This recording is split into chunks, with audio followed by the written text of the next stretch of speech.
Breaking news చూస్తున్నాం. బాధితురాలి statement ఆధారంగా 3 రోజులు జానీ మాస్టర్ని పోలీసులు విచారించారు. ఇవాళ విచారణ తర్వాత ఆయనకు వైద్య పరీక్షలు నిర్వహిస్తారు. ఆ తర్వాత నార్సింగ్ పోలీసులు కోర్టులో హాజరుపరుస్తారు. నిన్న జానీ మాస్టర్ కీలక విషయాలు పోలీసులకు తెలిపారు. బాధితురాలు చేస్తున్న ఆరోపణల్లో నిజం లేదని ఆయన కొట్టిపారేశారు. నిజానికి ఆమె వలన తానే ఇబ్బంది పడ్డానని ఆయన చెప్పినట్టు తెలుస్తుంది. పెళ్లి చేసుకోవాలని చాలాసార్లు తనపై ఒత్తిడి తెచ్చిందని జానీ మాస్టర్ వాదన. అయితే పెళ్లికి తాను నిరాకరించడంతో కుట్ర చేసి తనపై లైంగిక ఆరోపణలు చేస్తుందని ఆయన ఆవేదన వ్యక్తం చేశారు.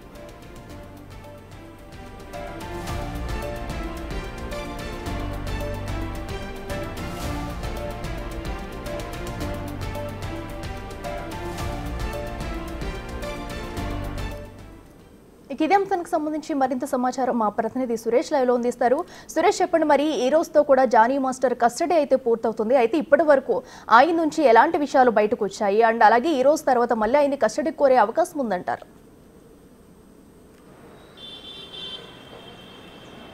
అసిస్టెంట్ కొరియోగ్రాఫర్ బాధితురాలు ఫిర్యాదు మేరకు జానీ మాస్టర్ని అరెస్ట్ చేసి రిమాండ్కి తరలించారు. ఆ తర్వాత 4 రోజుల పాటు కస్టడీకి తీసుకున్నారు. ఈ కస్టడీలో 3 రోజులు, నిన్నటికి 3 రోజులైంది. ఈరోజు చివరి రోజు. ఆయన నుంచి చాలా కీలకమైన సమాచారాన్ని రాబట్టేందుకు పోలీసులు ప్రయత్నించారు. అయితే బాధితురాలు అనేక ఆరోపణలు చేసింది. ఎందుకంటే షూటింగ్ సమయంలో తనపై లైంగిక దాడికి పాల్పడ్డాడు, అదేవిధంగా తను మైనర్గా ఉన్న సమయంలో నుంచే తనపై లైంగిక దాడికి పాల్పడ్డాడని చెప్పేసి కూడా ఆమె ఫిర్యాదులో పేర్కొంది. కాబట్టి వాటికి సంబంధించిన వివరాలన్నీ కూడా జానీ మాస్టర్ని అడగడం జరిగింది. దానికి సంబంధించిన ప్రశ్నల వర్షం నార్సింగ్ పోలీసులు జానీ మాస్టర్పై వేయడం జరిగింది. ఎందుకంటే ఎక్కడెక్కడ షూటింగ్కి వెళ్ళారు, ఆ బాధితురాలు అసిస్టెంట్ కొరియోగ్రాఫర్గా ఎప్పుడు జాయిన్ అయింది మీ దగ్గర, మీరిద్దరు కలిసి ఏ సినిమాలు చేశారు, ఎక్కడ మీరు అవుట్డోర్ షూటింగ్కి వెళ్ళారు, వీటి అన్నిటికి సంబంధించిన పూర్తి వివరాలు జానీ మాస్టర్ని అడిగి తెలుసుకోవడం జరిగింది.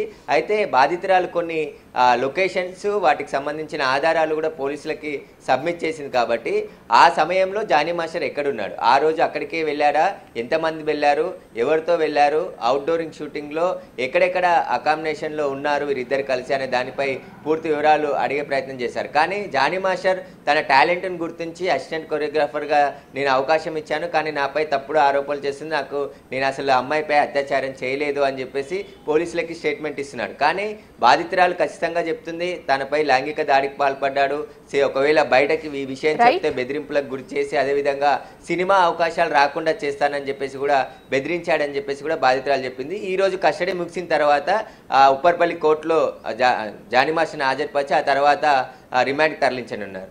Right Suresh, thank you.